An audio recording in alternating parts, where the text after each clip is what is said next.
Part 3. Reason subordinate to emotion. This part is the first stage of Hume's argument for his sentimentalist positions.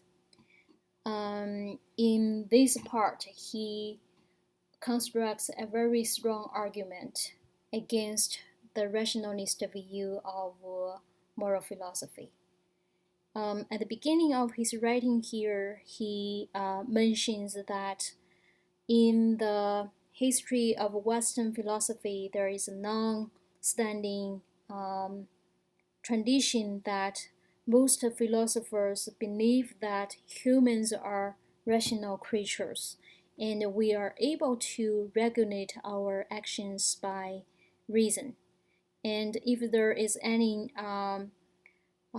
moment in our life that our reason has conflicts with other passions, emotions, and feelings, because we are rational creatures, we are able to handle those conflicts by reason. And for those philosophers, reason has become the foundation of moral philosophy. However, for Hume, he stopped here and he asked us to give the reason a second thought. And from his position, he would see that reason alone can never be a motive to any actions of the will. And also, reason can never oppose passions or emotions in the direction of the will. And he clarifies those statements in further details.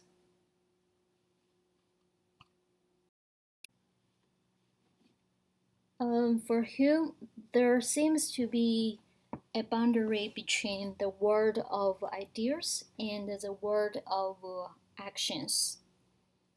And he firmly stated that reason only functions in the world of ideas.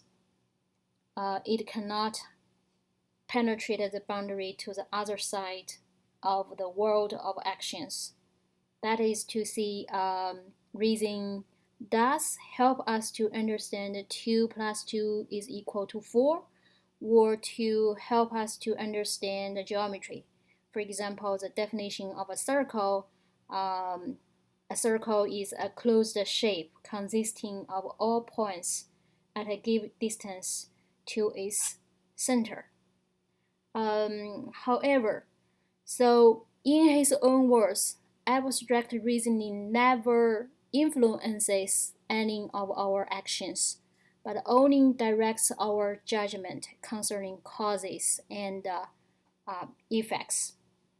For example, reason help us to understand that the lever is the reason or is the cause for us to produce an effect of the balance between a 5-kilogram ball and a 100-kilogram heavy ball.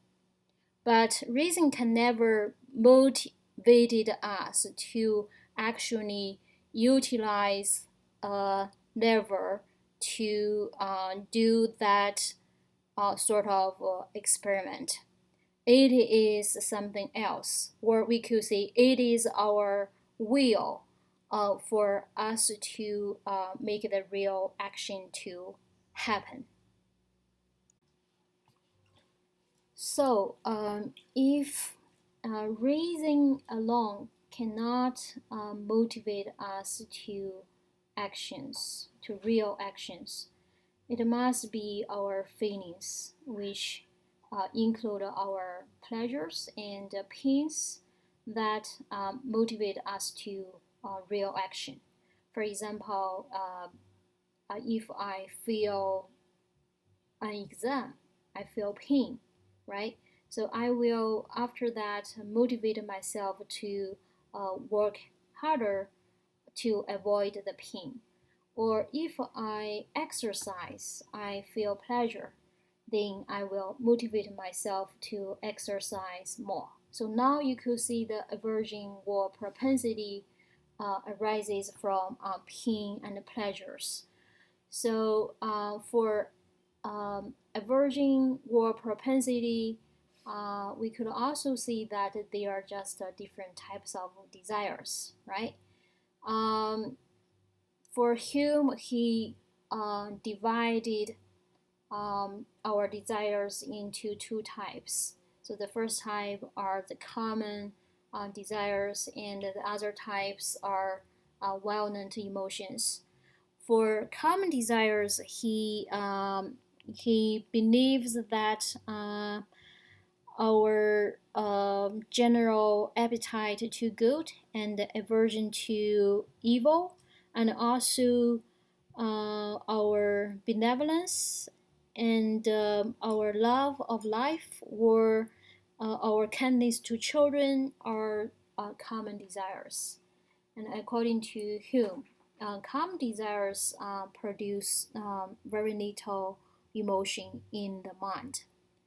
But for the other type, the violent emotions, uh, he he gives an example of a person who is mistreated or abused by someone else, and for this person, he might uh, feel a violent passion of resentment, which makes him desire the evil and the punishment of the other person. Um, and after he clarified these two types of desires, the common desires and the well-known emotions, and he um, analyzes that most of the metaphysicians, they only focus on one side of the desires. They either focus on the common desires or focus on the well-known emotions. But for Hume, he considered that both desires and emotions play important role in our actions, and he considered that the strength of our mind um, usually implies the prevalence of the common passion above the well-known. That means most of the time we prefer that our common desires could control or to manage our well-known emotions. The last point of his first stage argument is to further claim that passion cannot be called unreasonable. So this is an effort to strengthen the boundary between reason and passion. Um, there are only two scenarios that we can call our passion are unreasonable. The first scenario happens when a passion, if founded on the supposition of the existence of objects which do not exist. For example, a person watched horror movies of zombies, and he had the fear of waking up surrounded by a group of zombies. That fear is unreasonable. The second scenario is when we deceive ourselves in our judgment of causes and effects. For instance, working diligently is the cause of the effect that I can do an excellent job in my next exam. But I deceived myself, choose an insufficient means to achieve the effect or the goal. That is to say, I cheated myself and do not work diligently. So in that scenario, my passion to a good grade is also unreasonable.